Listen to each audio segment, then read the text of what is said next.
Salve, salve nação alvinegra, começando mais um vídeo aqui no canal John do Timão. Então se você for novo já sabe, né? Se inscreve aqui embaixo, já deixa o like pra fortalecer. Hoje é quarta-feira, dia 16/12, aniversário do nosso título nacional de 90 e também do nosso Mundial de 2012.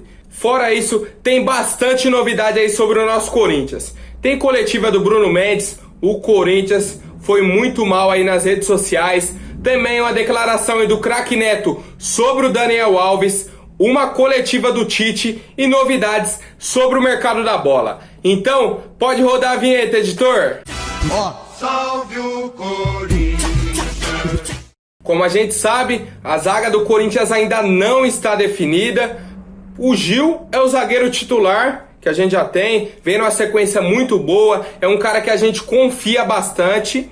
E aí a segunda vaga estava entre Marlon e o próprio Bruno Mendes. O Marlon teve uma preferência, só que nunca me agradou. Nunca me agradou. O Bruno Mendes, quando entrou, jogou bem. O problema é que ele foi expulso contra o Atlético Paranaense. Aí quando ele foi para ter uma sequência, ficou suspenso, se machucou, tal e coisa. Aí jogava um jogo bem, nunca tinha sequência.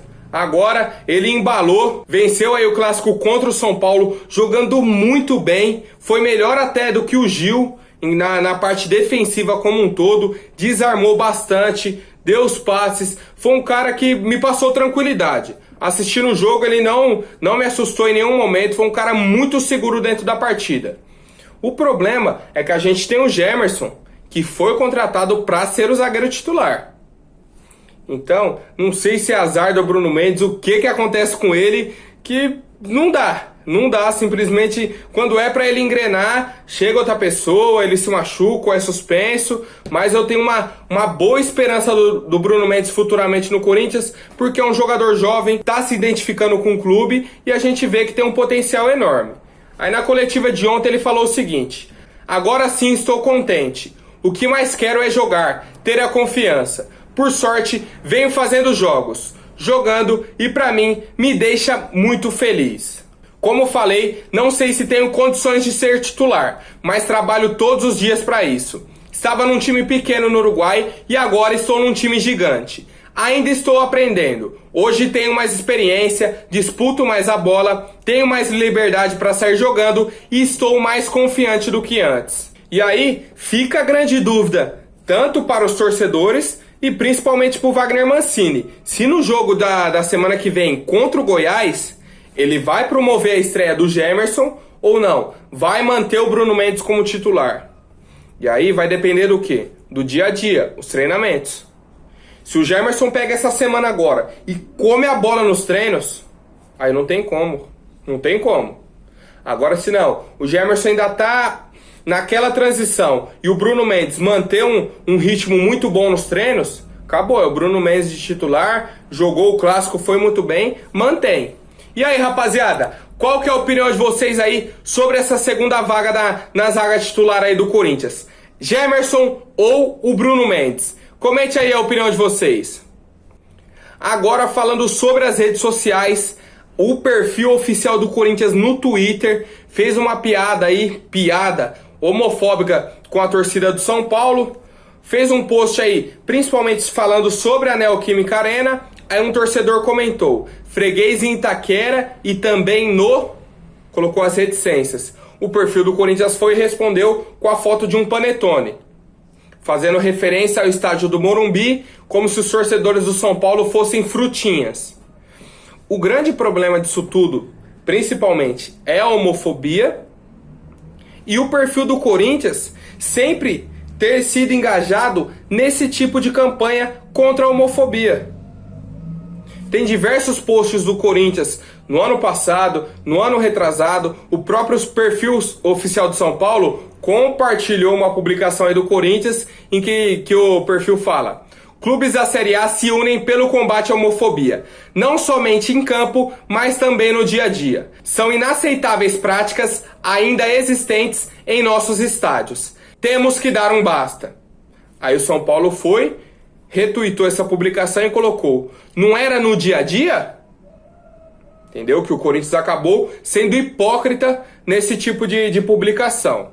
E aí, assim que ocorreu tudo isso, o perfil do Corinthians já apagou a foto do Panetone e fez uma declaração oficial falando o seguinte: caros torcedores, infelizmente, um colaborador nosso se referiu ao estádio do Morumbi com uma piada homofóbica nesta tarde, por completa ignorância do sentido. Como o post é totalmente incompatível com a missão do Corinthians, foi apagado. Pedimos sinceras desculpas pelo ocorrido.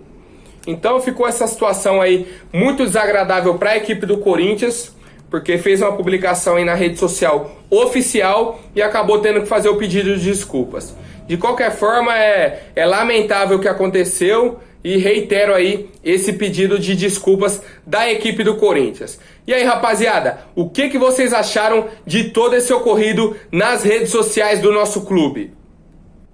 Agora, ainda falando sobre o clássico contra o São Paulo, tá repercutindo bastante. O craque Neto falou bastante sobre o Daniel Alves, falou que ele não teve respeito com a equipe do Corinthians, que ele tá achando que o futebol brasileiro, que ele tá de férias, tá na Disney, tá se achando a estrela do futebol. Falou o seguinte aí o craque Neto: olha os passes, o goleiro que já quase tinha entregado a bola pro Léo Natel, vai sair uma falta, ele vai lá correndo pra falar no ouvido do outro jogador. O Daniel Alves, que tá achando que é o Messi, o Cristiano Ronaldo, não respeita o adversário. E aí o Neto colocou uma situação do Thiago Volpe. No primeiro tempo já quase entregou uma bola pro Léo Natel. Saiu uma falta no finalzinho do primeiro tempo. Atravessou o campo, foi lá falar no ouvido do batedor. No segundo tempo ele entregou uma bola no pé do Casares, que aí o Camacho perdeu o gol. O Daniel Alves quer dominar a bola, dar o tapa, só quase não pisa com o calcanhar no chão. Numa perna. E aí, pra piorar, a FIFA apresenta a lista com os 55 melhores jogadores da temporada e tá o Daniel Alves no meio. Ele não foi o melhor nem no Brasil. Ele não foi o melhor nem no Brasil. Como que você coloca o Daniel Alves na lista dos 55 melhores? Aí você vai me falar que a lista não é pelo nome do cara. Não é possível. Não é possível. O Daniel Alves não foi o melhor nem no Brasil. Tem pelo menos aí 5 jogadores na frente dele. E aí não, o Daniel Alves está na lista. Então é complicado esse negócio aí de lista da FIFA, porque nada faz sentido. Nada faz sentido e o Neto tá certinho. Daniel Alves tem que baixar a bolinha dele, que ele não tá jogando tudo isso não. E aí, rapaziada, qual que é a opinião de vocês sobre o Daniel Alves no futebol brasileiro? Ele é craque ou não? Virou um jogador comum jogando no meio campo? Agora falando sobre o nosso mestre, o técnico Tite, atualmente aí técnico da seleção brasileira, comentou um pouco sobre o Mundial do Corinthians, afirmou que ele tem coisas que ele não lembrava e com o Alessandro, o próprio Fábio Santos foram falando com ele, que todo o grupo sempre acreditou no título. Que isso foi muito importante, a mentalidade de todo mundo e mais. Eles ressaltaram que a entonação e a pré-eleição do técnico Tite deram um gás a mais. Eles realmente acreditavam que era possível ser campeão e aí a gente viu no que deu, né? Corinthians campeão mundial no ano de 2012. E outro ponto que me chamou muito a atenção foi do Tite falando sobre como que ele motivava os jogadores do Corinthians. Ele chegou no vestiário e falou: qual que é o melhor marcador do Chelsea hoje? O pessoal falou: Ivanovic. Tite falou: beleza. Então a primeira bola, quem for enfrentar ele, eu quero que dê uma caneta. E aí o torcedor do Corinthians lembra, comecinho do jogo, uma bola na lateral esquerda, próxima à área do Corinthians apertado, o Chelsea abafando o Corinthians.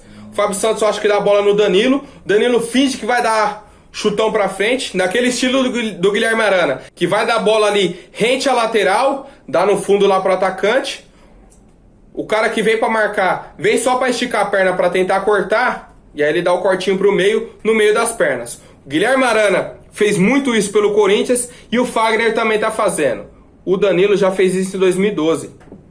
O Ivanovic veio babando pra abafar, ele fingiu que ia dar o bago lá no fundo, deu o cortinho pro meio, no meio das pernas.